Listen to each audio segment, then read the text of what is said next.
मी advocate बी ए उसळे. शिर्डी परिसरामध्ये अत्यंत गाजलेलं प्रकरण म्हणजे ग्रोमोर इन्व्हेस्टमेंट कंपनी. या इन्व्हेस्टमेंट कंपनीमध्ये जे काही परिसरातील उद्योजक असतील, नोकरदार असतील किंवा छोटे छोटे कष्टकरी शेतकरी मजूर या लोकांनी आपली जी काही छोटी काही मायापुंज आपल्याजवळ जमा केली होती किंवा जे काही फंड्स आपल्याकडे उपलब्ध होते ते या कंपनीमध्ये जास्त परतावा मिळेल किंवा जास्त स्वरूपाचा परतावा या कंपनीकडून मिळेल या अपेक्षेने त्याच्यामध्ये त्यांनी ठेवी दाखल केल्या होत्या. परंतु आपल्याला माहीत असेल की या कंपनीच्या विरोधात जे काही परिसरामध्ये गुन्हे दाखल झाले त्यात शिर्डी असेल, राहाता असेल, आंबगड असेल, शहादा असेल किंवा पिंपळनेर जिल्हा नंदुरबार या 4-5 ठिकाणी या कंपनीच्या विरोधामध्ये फसवणुकीच्या फ्रॉड केल्याबाबतच्या किंवा MPID कायद्याअंतर्गत या कंपनीच्या विरोधात केस दाखल झालेले आहेत हे आपल्याला माहीत आहे. परंतु ज्या काही कंपनीच्या विरोधात केस दाखल झालेल्या या समज गैरसमजातून किंवा जो काही विश्वास होता कंपनीवरचा तो कुठेतरी डळमळीत झाल्यामुळे या अशा स्वरूपाच्या घटना किंवा अशा स्वरूपाच्या केसेस दाखल झालेल्या आहेत. त्या महत्त्वाचं कारण काय याचा जर आपण शोध घेतला तर आपल्याला दिसून येईल की या कंपनीचे जे डायरेक्टर होते भूपेंद्र यांना LCBचे पोलीस जे होते अहमदनगर शाखेचे, अहिल्यानगर शाखेचे यांनी त्यांच्यावरती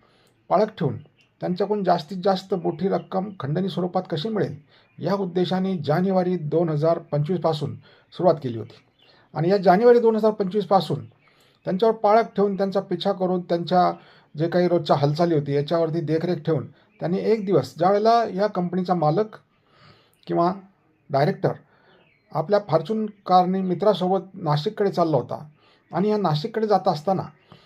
त्याला त्या सिन्नर फाट्याला अडवलं आणि तेथून पुढे त्याला टॉर्चर करून 2 कोटीची मागणी केली आणि त्यानंतर मग त्याला त्या विमानतळात तिथं पण टॉर्चर केलं आणि मग सगळ्यात शेवटी पोलीस कंपाऊंड जे आहे अहिल्यानगर DSP कार्यालय जे आहे तिथं नेऊन त्याला टॉर्चर केलं आणि 1.5 कोटीचा सौदा त्याच्यासोबत ठरवून हे 1.5 कोटीची लाच, 1.5 कोटीची खंडणी हे जे काही ठेवीदाराचे पैसे आहेत त्यांनी इन्व्हेस्टमेंट केले या कंपनीचे त्यातली रक्कम ह्या पोलिसांनी हडप केली आहे, त्याच्यावरती डल्ला मारलेला आहे. आणि एवढ्या मोठ्या रकमेचा अपहार या पोलिसांनी केल्यामुळे हे जे काही ठेवीदार होते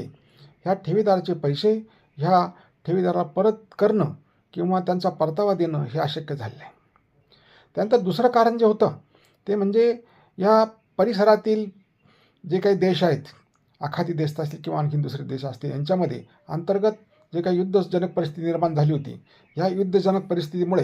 हे जे शेअरचे भाव होते हे गडगडले आणि काही प्रमाणाचा तोटा या कंपनीला झालेला असल्यामुळे तो वेळेमध्ये परतावा जे काही ठेवीदार होते यांना करता आलेला नव्हता. परंतु लोकांच्या गैरसमजामुळे तो काही उद्रेक झाला आणि काही लोकांनी केसेस दाखल झाल्या. तर याच्या पाठीमागची जी भूमिका आहे आपण समजून घेतली पाहिजे. का लॉस का झाला किंवा लोकांना पैसे परत का नाही केले. वास्तविक पाहता हा जो संचालक आहे या कंपनीचा डायरेक्टर आहे याला हे पैसे परत करायचे आहेत, परंतु पोलिसांनी त्याचे पैसे खाल्ल्यामुळे ते परत करता आले नाही. दुसरी गोष्ट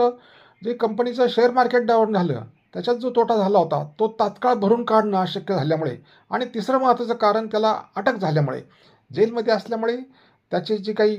शेअर मार्केटला जो काही चढ उतार झालेला आहे त्याच्यामध्ये पैसे लावणं, त्यातनं नफा मिळवणं आणि ते लोकांना वाटणं ह्या गोष्टी अशक्य झालेल्या आहेत. त्याच्यामुळे आज आपल्याला प्रथमतः आपण समजून घेतलं पाहिजे की याचा लवकरात लवकर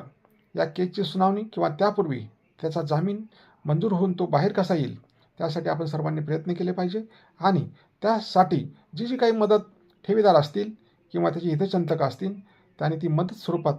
जर केली तर निश्चितपणे मला खात्री आहे की ह्या 2-3 महिन्यामध्ये तो बाहेर येऊ शकतो,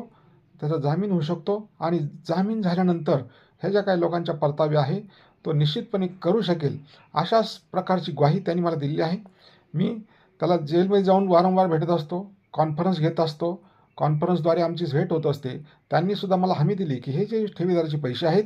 हे मी तात्काळ बाहेर आल्यानंतर परत करेल. एवढंच नाही तर या शिर्डी परिसरातच मी एक वास्तव्य करेल. ही जी पुण्यनगरी आहे साईबाबाची, मी येथेच पुन्हा नव्याने पाय रोवून उभा राहील आणि लोकांच्या जनतेचे जे काही पैसे माझ्या कंपनीत अडकले आहेत ज्या विश्वासाने त्यांनी माझ्यावर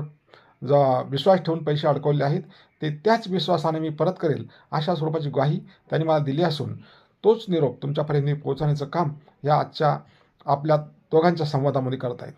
नमस्ते.